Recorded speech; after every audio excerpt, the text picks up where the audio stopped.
Eto guys, may dumating uling delivery from Lucky Me. No?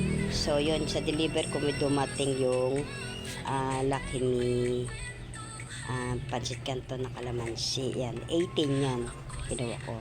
Tapos yung Lucky Me sweet and spicy, 12 yung ginawa ko sa order ko. And then, ito, Lucky Me beef spicy, 12 yan. Tapos, dalawang sumo biscuit, dalawang butter coconut and sky flakes na ito yun na kondensada, at saka nasa ilalim kasi yung dali lang guys yun, yung monde mamon yun guys, nandito yan ang dumating uli sa aking mga delivery.